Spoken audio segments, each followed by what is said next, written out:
आज हमने पढ़ना है फार्मास्यूटिक्स 3 फर्स्ट लेसन। तो स्टार्ट करते हैं। ये सेकेंड ईयर की फार्मास्यूटिक्स 3 है, इसका पहला लेसन आज हम स्टार्ट करने वाले हैं।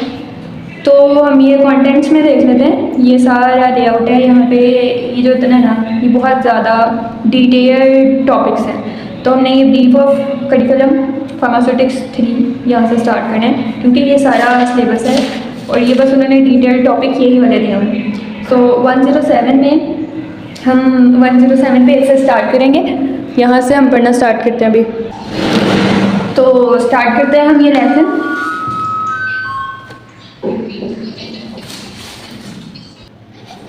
ओके, ये लेआउट्स को निकाल दिया। ये जो लॉन्ग एक्सटेंडेड टॉपिक्स हैं ना, यही वाले सारे डिफाइन किया है, लेकिन बहुत ज़्यादा डिटेल में इतनी चाहिए नहीं होती, क्योंकि 5 नंबर का क्वेश्चन आता है। कोई भी क्वेश्चन जो आता है वो 5 नंबर के आता है और ये बहुत डिटेल्ड टॉपिक है। तो हम जब ये पढ़ेंगे तो साथ ही इसका रिव्यू ले लेंगे, तो हमें टॉपिक की समझ आ जाएगी। 5 नंबर का हम फिर उसी से बना के लिख सकते हैं। तो इसको बढ़िया लिया, उसको छोड़ते हैं और उसके बाद 107 पेज नंबर से स्टार्ट करते हैं हम। ओके, तो हम 107 पेज नंबर खोलते हैं, फिर उसका पहले टॉपिक पढ़ते हैं। 107 पेज नंबर।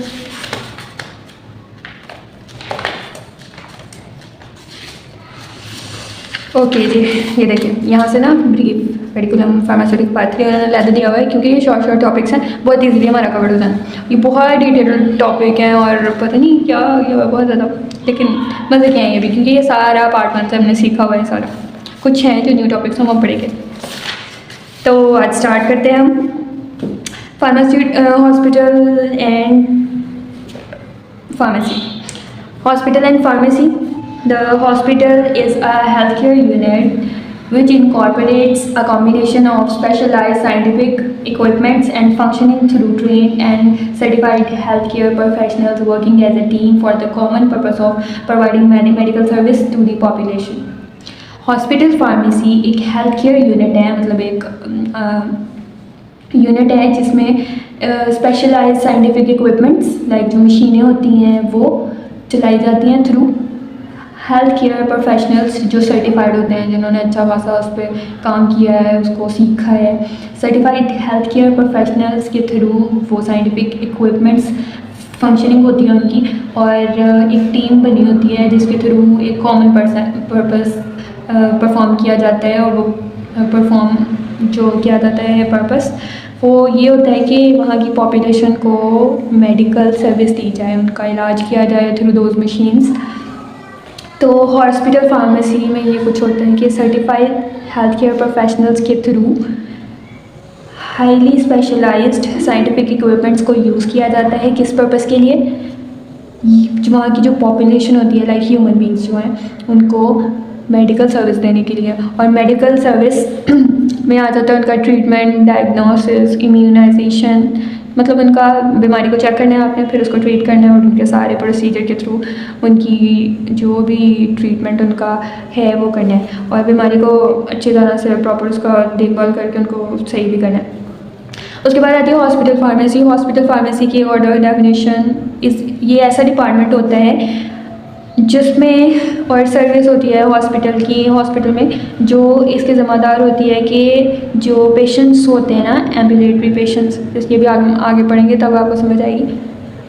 तो जो पेशेंट्स होते हैं उनको हॉस्पिटल वार्ड्स में पूरी मेडिसिन दी जाए। हॉस्पिटल फार्मेसी, अब देखिए जैसे बाहर फार्मेसी है तो उसमें ये होता है कि जो मतलब फार्मेसी अब हॉस्पिटल से बाहर है अगर तो ना हो ये हॉस्पिटल फार्मेसी, तो अगर तो फार्मेसी बाहर बनी होती है तो फिर वहाँ के जाएँ जी, अपना जो ज़रूरी सामान है वो लेके आएँ। अगर किसी को हार्ट अटैक आ रहा है तो वो जो अर्ली मेडिसिन देनी चाहिए वो वहाँ के जाएँ और लेके आएँ। ये तो बड़ा लंबा प्रोसेस, क्योंकि इतने बड़े बड़े हॉस्पिटल्स होते हैं। सो इसीलिए हॉस्पिटल फार्मेसी जो होती है वो हॉस्पिटल के अंदर ही होती है। तो ये एक ऐसा डिपार्टमेंट होते हैं जो पेशेंट्स को मेडिकेशंस की सप्लाई करता है इन हॉस्पिटल वार्ड। और the department is headed by professionally competent legally qualified pharmacist who directly supervises and ensure the correct dispensing, compounding and distribution of medication to inpatients and outpatients।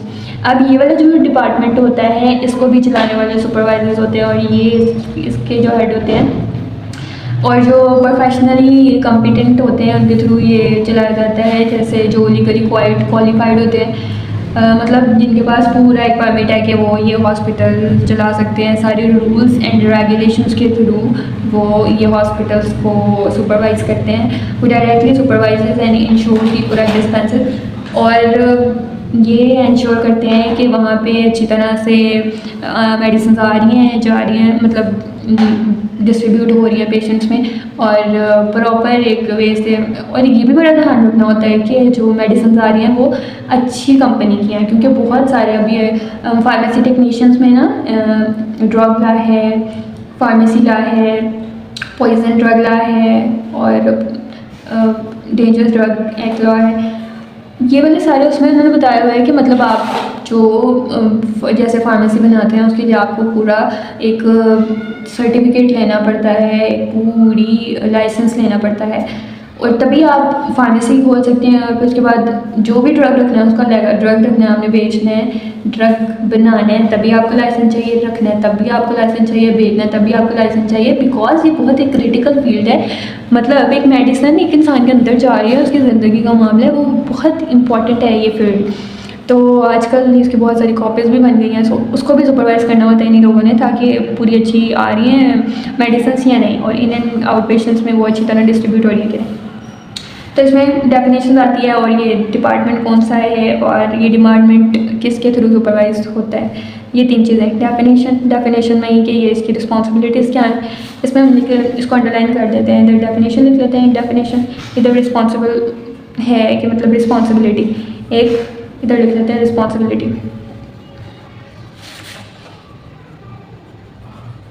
और यहाँ पे किसके through ये department चलाया जाता है, और इधर लिख लेते हैं सुपरविजन।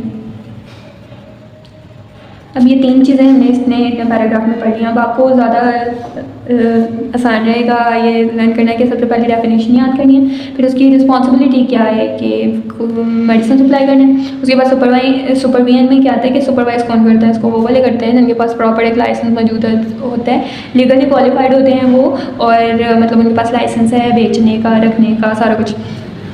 तो और वो दे भी रहे होते हैं इन पेशेंट्स एंड आउट पेशेंट्स को। तो 3 चीज़ें आ गई थे पैराग्राफ में, ईजी है, कोई भी आपको मसला हो आप कमेंट्स में पूछ सकते हैं। इसके बाद आता है aim of objective of hospital pharmacy. अब मकसद क्या है इसका हॉस्पिटल फार्मेसी का, इसमें 7 पॉइंट्स आते हैं, 1 इधर लिखा है और 6 इधर है, और ये पूरे मिला के 7 हो जाते हैं। To provide quality assurance for manufactured samples and purchase pharmaceuticals. वही कि ये जो हम सुपरविजन में पढ़ रहे थे कि आपको अगर आपने मेडिसिन रखनी है आपको पता होना चाहिए कि वो अच्छी तरह से ब्रांड की बनी हुई है कि नहीं, ताकि बाद में कोई प्रॉब्लम ना हो और आपकी फार्मेसी वगैरह सील ना हो जाए। इसलिए प्रॉपर लाइसेंस और क्वालिटी का तो बहुत ध्यान रखना होता है ना। क्वालिटी जो बहुत मैटर करती है इस फील्ड में, और इन्होंने पूरा एक टॉपिक दिया हुआ है क्वालिटी एश्योरेंस का, क्वालिटी चेक का एक पूरा टॉपिक है, वो भी हम आगे पढ़ेंगे। तो हम अभी पढ़े हैं hospital and hospital pharmacy. Hospital pharmacy की हमने डेफिनेशन पढ़ ली, उसके बाद रिस्पॉन्सिबिलिटी उसकी क्या है, उसके बाद सुपरविजन हमने पढ़ लिया। सुपरविजन के बाद इसके एम्स आ जाते हैं, इसके मकासद और ऑब्जेक्टिव्स देख लेते हैं हम। To provide quality assurance for manufacturing sample and purchase pharmaceuticals हो गया। इसके बाद हम पढ़ते हैं दूसरा, to purchase and supply drugs for in patient out patient hospital employees and for clinical drug trials. ठीक है, अब सेकंड पॉइंट में हम ये पढ़ रहे हैं कि ये जो हमने मेडिसिन लिए ना उनको हमने खरीदा और जो बेचा, ठीक है, इन एंड आउट पेशेंट्स को, और बेचना है वो इन एंड आउट पेशेंट्स को। जो मेडिसिन हमने खरीदनी है वो हमने सप्लाई करनी है इन एंड आउट पेशेंट्स को, मतलब जो अभी आ रहे हैं और वो जो अपना इलाज करवा के जा रहे हैं वो वाले पेशेंट्स को जो दवाइयाँ देनी है ड्रग ट्रायल में। इसमें सेकंड पॉइंट ये है। आगे third point, maintain patient medication profile. और जब हमने मेडिसिन देनी है ना, लाइक ये नर्सेस का काम होता है कि जब उन्होंने मेडिसिन दिया है पेशेंट को तो उन्होंने प्रॉपर एक फाइल वर्क कंप्लीट करना होता है, ताकि कल को अगर कोई कॉम्प्लिकेशन बन जाती है तो पूरा उनके पास रिकॉर्ड हो, ये मेडिसिन मैंने दी थी, किस डॉक्टर ने रेकमेंड की थी, किस टाइम पे दी थी, कितनी स्ट्रेंथ में उसको दी थी, और सारी उसकी ड्रग से रिलेटेड रिकॉर्ड उसका होता है। आगे मेडिकेशन प्रोफाइल उसकी देखनी होती है। उसके बाद प्रिस्क्रिप्शनल रिकॉर्ड, मतलब किस डॉक्टर ने रेकमेंड किया वो भी रिकॉर्ड रखना होता है, और वो भी उसी प्रोफाइल में भी ऐड होता है। चौथा पॉइंट ये आ गया कि 5वां पॉइंट है provide drug information on drug and drug therapy to doctor and nurses, medical and nursing students and the house staff. और वो जो ड्रग है ये भी हम पढ़ रहे हैं फार्माकोलॉजी में कि कार्डियोवैस्कुलर है प्रॉब्लम तो उसके लिए कौन से ड्रग्स यूज़ होते हैं, गैस्ट्रोइंटेस्टाइनल कोई प्रॉब्लम है तो उसके लिए जीआईटी की जो प्रॉब्लम है उसके लिए कौन से ड्रग्स यूज़ होते हैं, रेस्पिरेटरी डिसऑर्डर्स हैं तो उसके लिए कौन से ड्रग्स यूज़ होते हैं, सीएनएस का कोई, एएनएस का कोई, सेंट्रल नर्वस सिस्टम है, ऑटोनॉमिक नर्वस सिस्टम की कोई प्रॉब्लम है तो उसमें कौन से ड्रग्स यूज़ होते हैं, वो भी हमने फार्माकोलॉजी में पढ़े। तो वही बता रहे हैं कि जो ड्रग है उसकी इन्फॉर्मेशन डॉक्टर के पास पूरी हो, नर्स के पास पूरी हो, जो नए स्टूडेंट्स आ रहे हैं नर्सिंग स्टूडेंट्स हैं उनके पास हो, और जो हाउस स्टाफ होता है मतलब जो रखते हैं देखभाल के लिए पेशेंट की, उनके पास भी पूरी इंफॉर्मेशन हो अबाउट द ड्रग वो दे आर यूजिंग। तो इसमें भी आ गया, इसके लिए ट्रेनिंग लेनी पड़ती है और पढ़ना पड़ता है सब पढ़े बच्चों। Coordinate and control all drug delivery and distribution system, तमाम जो ड्रग डिलीवरी सिस्टम है और डिस्ट्रीब्यूशन सिस्टम है उसको कोऑर्डिनेट और कंट्रोल करना है। उसके बाद to supervise the activities of the pharmacy technicians, और जो वहाँ पे फार्मेसी टेक्नीशियन है फार्मेसी में उसके काम को सुपरवाइज करना, ये भी इनकी रिस्पॉन्सिबिलिटीज़ में आता है। अब देख लेते हैं, एक दफ़ा रिव्यू ले लेते हैं। फर्स्ट पॉइंट में हमने पढ़ा कि क्वालिटी एश्योरेंस, तो हम इसको अंडरलाइन कर लेते हैं जल्दी लर्न करने के लिए। जब हम दोबारा से सारा कुछ पढ़ते हैं ना तो हमें बहुत ज़्यादा टाइम लगता है, सो इसलिए आप इंपॉर्टेंट पॉइंट्स को अंडरलाइन कर लिया करें ताकि बाद में जल्दी बस आप पढ़ें तो आपको पूरी लाइन का पता चलता है। अब फर्स्ट पॉइंट में हमने क्वालिटी एश्योरेंस का किया था, क्वालिटी को देखा था। दूसरे पॉइंट में हमने इसको देखा था कि परचेज कर लेते हैं सप्लाई ड्रग्स, कि आपने जो मेडिसिन ली है उसकी क्वालिटी भी देख लिया। अब जो सेकंड पॉइंट है आपका, तो जो आपका थर्ड पॉइंट है उसको थर्ड पॉइंट बाद में पढ़ते। सेकंड पॉइंट में है कि जो आपने ड्रग खरीदी है उसकी क्वालिटी भी चेक करी। अब वो देनी इन पेशेंट्स को है, तो वो किसको देनी थी, इन पेशेंट्स को, आउट पेशेंट्स को, हॉस्पिटल एम्प्लॉयज़ को and for clinical drug trials के को भी देनी, कि जो वहाँ पे पेशेंट उनको ट्रीट करने के लिए भी देनी है। सप्लाई ड्रग्स आ गया। अब थर्ड में आएगा मेंटेन को अंडरलाइन करेंगे मेडिकेशन प्रोफाइल को, ताकि बस आप वर्ड्स पर आपको पता चल जाए कि मेडिकेशन प्रोफाइल बनानी होती है, मेंटेन करना है उसको। अब फोर्थ पॉइंट में हमने पढ़ना है मेंटेन प्रिस्क्रिप्शनल रिकॉर्ड, और 4 पॉइंट भी क्लियर। फिफ्थ पॉइंट में, और ये फिफ्थ पॉइंट में है कि ड्रग इन्फॉर्मेशन होनी चाहिए किस किस के पास, डॉक्टर के पास, नर्सेज के पास, और जो हाउस स्टाफ है उसके पास, और जो स्टूडेंट्स नर्सिंग स्टूडेंट्स हैं उनके पास भी। 6 पॉइंट में हमने पढ़ा coordinate control all drug delivery and distribution system.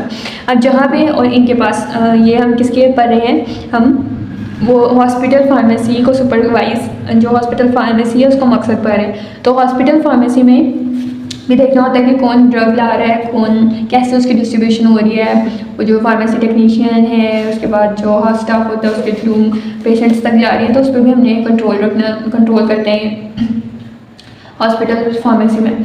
तो 6 पॉइंट में हमने पढ़ा coordinate and control all drug delivery and distribution system, तो हमने इसको भी अंडरलाइन कर लिया। अब जल्दी से हम ये पढ़ेंगे कोऑर्डिनेट एंड कंट्रोल, तो इससे आपकी पूरी लाइन आपके दिमाग में आ जानी चाहिए कि कंट्रोल और कोऑर्डिनेट किसका करना है, ड्रग डिलीवरी सिस्टम का। और to supervise the activities of the pharmacy technician, तो पूरा ही अंडरलाइन कर लेते हैं इसको, supervise the activities of pharmacy technician जल्दी से। अब ये 7 पॉइंट क्लियर हो गए। सबसे पहले हमने पढ़ा था हॉस्पिटल फार्मेसी की definition, then responsibility, then supervision, इसमें 3 ये क्लियर हो गया। इसके बाद फर्स्ट वाला पॉइंट, उसमें 7 पॉइंट्स थे, इसको भी क्लियर कर लिया।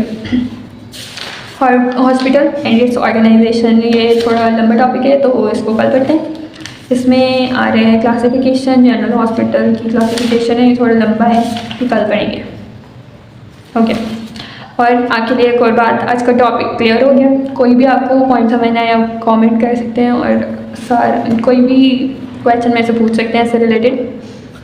और आपके लिए एक और बात है कि आपने इसी चैनल में एक सब चैनल है जिसका नाम बी कैटेगरी पार्ट 1 है, वहाँ पे बी कैटेगरी पार्ट 1 से रिलेटेड टॉपिक अपलोड होते हैं। और रिक्वेस्ट है आप सबसे कि वो भी चैनल को सब्सक्राइब करें ताकि ज़्यादा से ज़्यादा बच्चों को पता चल सके कि B category part 1 part 2 course का प्रॉपर एक चैनल है जिससे सारी टॉपिक्स जो भी फील्ड से रिलेटेड है उसमें इजीली अवेलेबल है इस चैनल में, और सब बच्चों के लिए हेल्प हो सके।